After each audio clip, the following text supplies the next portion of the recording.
So, Mayday, we have we've got a gecko on our back.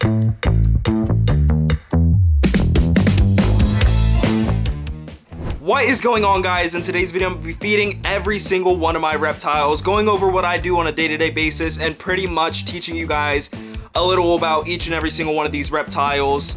As you can see, we have Zilla here. He is our bearded dragon. He is 2 years old, and he was also a rehome to us.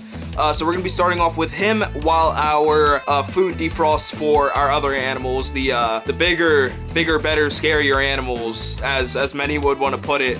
But we're gonna start off with this guy here. Up there, ah! So this here is our bearded dragon's enclosure. It is a 4x2x2. I'm gonna try and get him to get back in his tank from on my head. Thank you, buddy. So we're gonna be feeding him these collard greens. Usually with bearded dragons, when they're a baby, their diet consists more of bugs. And as they get older, you know, it consists a lot more of veggies, greens, all that kind of good stuff. Hey, buddy. So I just bought this. I'm gonna be putting it in his bowl. Maybe hand feed him. How does this look, buddy? No? Yeah, he's giving me the stink eye now. So let's fill that bowl up real quick. We're also gonna put some bugs in there. You should really be feeding them only bugs, you know, a few times a week as they get older. It's really not good for their diet to be eating mainly bugs as an adult. And with any good reptile feeding diet, you guys also need your calcium. This is very important for really any reptile. Doesn't matter what you own. Your reptiles really need their calcium. So we're gonna douse his greens in some calcium real quick. And we're gonna put some nice super worms inside of his little salad here that we're making, his little thing. Usually to get them to eat a lot more, you know, a lot of people have trouble feeding them their greens, but the easiest way to get them to eat their greens is really just getting some bugs in there, because honestly, you can never go wrong with giving them a little treat here and there. But look at that guy go. He is loving it. But now we're going to be moving on to the Velociraptor area, or the area I keep my monitors in. We do have a ball python up there. And yes, these are all 40-gallon tanks. I know. Please attack me on it. I know. We do have an upgrade in the works for our Argus monitor that we got, which, you know, news to everybody. We have an Argus monitor now. She's been something, all right, something to work with. She's still not to the point where she lets us do anything with her, really. But we're gonna get there. We're gonna make sure, you know, she is as comfortable with us as possible. Obviously, you know, not every reptile is gonna get tamed. Not every reptile is gonna be comfortable with people. But the goal is to get them to the point to where they can trust you just a smidge, to earn their trust, and, you know, for you to trust them enough to not bite, scratch, or really anything harmful or dangerous. So this here is our girl Miata. I'm sure you guys have seen my little YouTube shorts about her, or have seen many other things with her in it. She is, like I said, not to the point where she is comfortable with us yet. Obviously, me being loud is gonna very much deter her. But she knows what these gloves mean. She knows that food is coming. And these monitors are very, very food driven, so you do need to be careful when feeding them. Even just putting your hand in there, you know, they will think it's food, and that is a nasty bite that you don't want. But we did have some quail. Your discretion is advised, by the way. Please, if you guys are uncomfortable with seeing this, you know, don't watch. But obviously, you guys are here for a reason, so. Ooh, oh my God, the head ripped clean off. That was disgusting. Oh, that is nasty. Poor baby. We're working on taming her down. As you can see, you know, we get her to come up to our hand. You know, come here, girl. Gotta let her come to us. As you guys saw from my short, I did I have forced her out, and, you know, since then I realized it's really not the way to gain their trust. Please don't bite my fingers. But yeah, it's not their way to gain their trust. The way to a monitor's heart really is food. Same way it is for a man.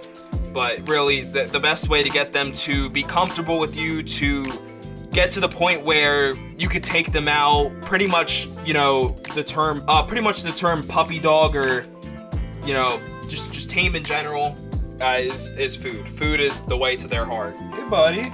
So next up here we have my baby boy, you know, my son Blue. He was the first monitor I got. If you guys watched my video a few months back, about let me not make that joke, but it was about 6 or 7 months ago. I did get this beautiful boy. Honestly, Savannah monitors are, you know, an amazing monitor. I think that most people should not be able to own them. Most people don't do their research, and for a lizard that costs $20 and lives as long as it does and gets as big as it does, just most people should not own them. As you can see, he is going for my hand.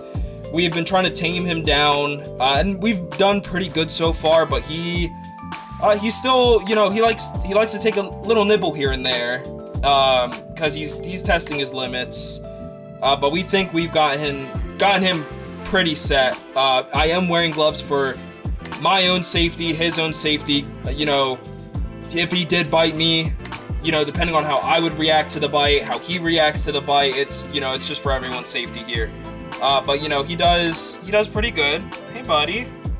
So you see, nope, never mind, no pets. See, he's a little iffy if he likes them pets or not. But we're gonna feed him some super worms as well. Again, these monitors are insectivores. They are not carnivorous. You know, a little treat here and there does not hurt. Oh my goodness. A little treat here and there does not hurt. But, you know, as a part of their main diet, you should not be feeding them chicken. You should not be feeding them rats, mice, really any meat. It doesn't hurt as a treat, but bugs are their main diet. And as you can see, he loves these super worms.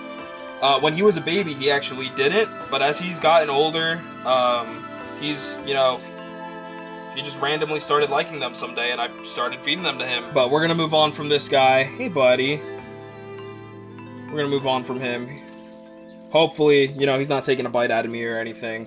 So now that we've taken care of the monitors and the bearded dragon, gloves are off. The monitors are the only ones I use the gloves for, as again I said, my safety, their safety, teaches them my hands are not food, so when they are older, I do not have to take a nice little hospital trip and be like, oh yeah, giant lizards bit my fingers off. You know, again, for everyone's safety, wear your gloves. Don't think you're special, don't think you're different. Even if your animal is tamed down, you have the chance to still be bitten, and you are better off wearing your gloves than not. But I'm gonna take you up here. I have a stepping stool because unfortunately I'm not that guy. I'm like 5'11" ish, somewhere around there. So I'm not that guy. I'm not 6'2", 6'3", 6'4", nothing like that. But we're gonna take you up here to the only snake that I own. Now, it is just a ball python. He's nothing special. He is named after a Black Clover character, which, if you guys don't know, favorite anime. I have 2 tattoos from it, and I have more tattoos. But, you know, this isn't a tattoo video. This is a reptile feeding video. So I have no idea what you guys are seeing in this recording, because I do not have a stand tall enough to, you know, show you guys Yami here. So hopefully you guys can see him.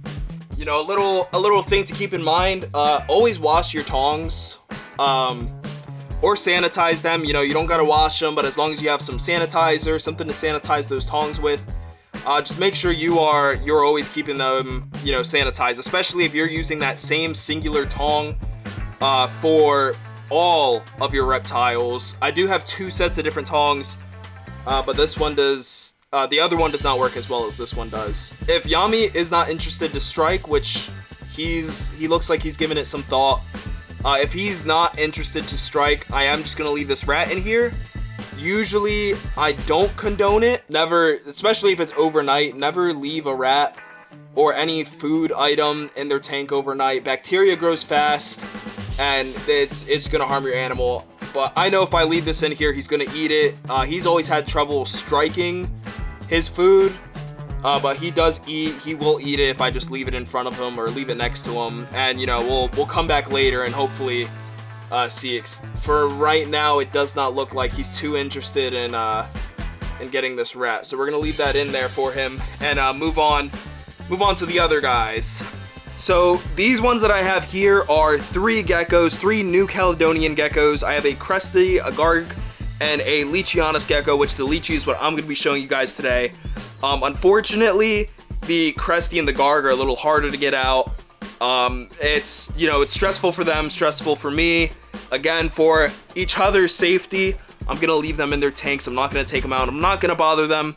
But they are nocturnal animals. So when you go to feed these animals, you're feeding them at night. I'm not going to put their, you know, Pangea mix that I usually use for them. That'll be later tonight when before I go to bed. So I am gonna take this one out real quick. Her name is Kiwi. I believe she's a girl. I have not seen any hemipenes or anything such as that. Oops, I keep doing this. I keep opening the doors and then, oops. Keep opening the doors and forgetting, hey, I have a camera here. I have people I need to show, right? I'm not used to this and I'm not used to cameras, so apologies, but this is something we're both gonna have to get used to. I can see Kiwi quite clearly. She's a pretty tame Leachy gecko. They do get pretty big. You know, she is a smaller locality. She's only a Nuami ex Nuana. I'm not too familiar with the localities. I know there's the GTX, you get the gist. This is one of the smaller localities. I think they only get up to 8 inches, and she's not there yet, but she's definitely gonna get there. All right, so this here is again Kiwi. She has a lot more colors usually. Like I said, these are nocturnal animals, so at night their colors really shine through. During the day, she is a lot more darker in color, but when she does fire up, she has a lot more pinks, a lot more greens, a lot more pretty colors. But again, these are nocturnal animals. You really shouldn't be messing with them. I'm only messing with her at this very moment to show her off, show you guys how beautiful she is. But she is an absolutely stunning animal and such a privilege to own, really. All of these animals are really such a privilege to own. And if you guys own reptiles or want to own reptiles, it's a privilege. It really is. Because a lot of people get to do this. Not a lot of people get to show off what they own. You know, they're not allowed to show a lot of things. And, you know, some places illegal to own some of these animals. So really, it is a privilege to get to own something this beautiful and amazing. But that's going to be the end of this video, guys. If you enjoyed what you saw or enjoyed what you didn't see, you know, please like, subscribe, leave a comment down below what you guys want to see next. We're going to be working on Miata's tank upgrade. That is the next video to come out. So if you guys are looking to see a custom 4x2x2 enclosure, you guys should definitely subscribe. And say hello to Kiwi. Or say bye to Kiwi. Say whatever you want to Kiwi. And tell me which one of my reptiles was your favorite, which one you want to see more, because I'll definitely be posting a lot more.